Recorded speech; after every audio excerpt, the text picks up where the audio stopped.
मुझे आपकी बातों पर भरोसा नहीं हो रहा है। समझ सकती हूँ कि एडिटोरियल डिपार्टमेंट ने ये सब शायद किया होगा, लेकिन आपने मुझे क्यों नहीं बताया? आपने मेरा भरोसा क्यों तोड़ा? क्या चल रहा है विल्दान? मैं जानती हूँ आपको बुरा लगा है, लेकिन अब कुछ नहीं हो सकता। और आपने ये क्यों लिखा कि शादी बहुत ही नजदीक है? ऐसा मुझे लगा। सीजीन फैमिली शादी का सेलिब्रेशन तो जरूर रखेगी, इसके लिए रिपोर्टर होने की जरूरत नहीं। बस कर दो विल्दान, फोन रख दो। झूठी कही कि बदतमीज सच छिपा रही है। एडिटोरियल डिपार्टमेंट ने ये सब किया कह रही है। ये सब उस लड़की ने ही किया है। मेरे लिए कोई नई बात नहीं है विल्दान। मेरा मतलब है तुम्हारे गुस्से की वजह से वो ऐसा कर देती होगी शायद। मेरी बात ध्यान से सुनो। आज के बाद उस लड़की की तरफदारी मेरे सामने मत करना, कभी नहीं। अगर तुम ऐसा ही करती रही तो किसी दिन वो लड़की तुम्हारी बात बिल्कुल नहीं मानेगी। तुम्हें नहीं लगता है तुम्हारी तरह है वो? Good morning. Good morning. ये सब क्या है?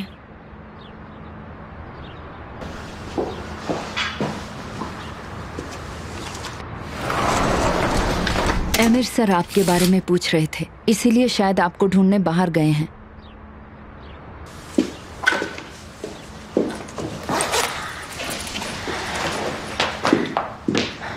हाँ, हमें ये पता है। पता है से क्या मतलब है तुम्हारा? मॉम, हमने भी ये इंटरव्यू बस अभी अभी देखा।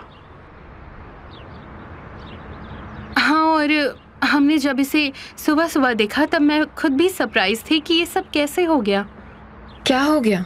तुम फिर से सरप्राइज्ड क्यों हो? तुम तो जानती हो इन्होंने इंटरव्यू दिया था और अपनी शादी का अनाउंसमेंट किया था। मिस बुर्कू ने मुझसे पूछे बगैर इसे छाप दिया और ये भी लिखा कि शादी बहुत जल्द होने वाली है। हाँ, जल्दी होगी। मुझे क्यों लगता है कि इस वक्त ये खबर छपने के पीछे कोई खास वजह है? शायद आपको वजह ढूंढना पसंद है। कहाँ चली गई थी मेरी बीवी? सुबह से मैं तुम्हें ढूंढ रहा हूँ। तुम्हारे पीछे मैं बाहर तक चला गया। शायद तुम बहुत दूर चले गए। नहीं, बल्कि मैं तो तुम्हें नजदीक में ही ढूंढ रहा था।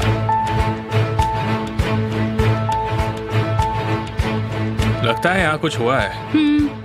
अब पूरे शहर को न्यूज़ से पता चल गया है कि हम शादी कर रहे हैं और उन्होंने ये भी लिखा है कि शादी जल्दी होगी।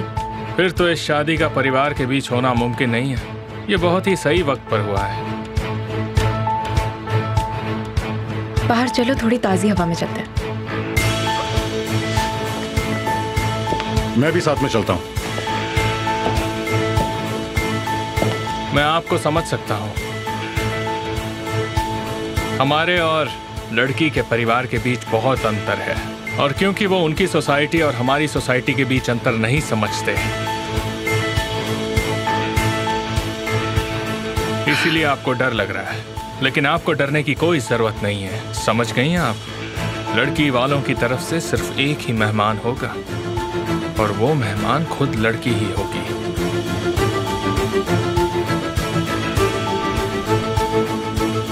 चलो टेबल पर जाके बैठते हैं, नाश्ता रेडी होगा।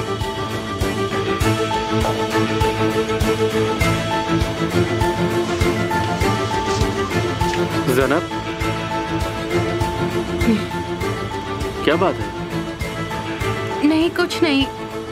मैं सोच रही थी कि मैं आधे घंटे के लिए बाहर जाऊं। ठीक है? कहाँ जाओगी? मैं भाई से जाकर मिलाती हूँ।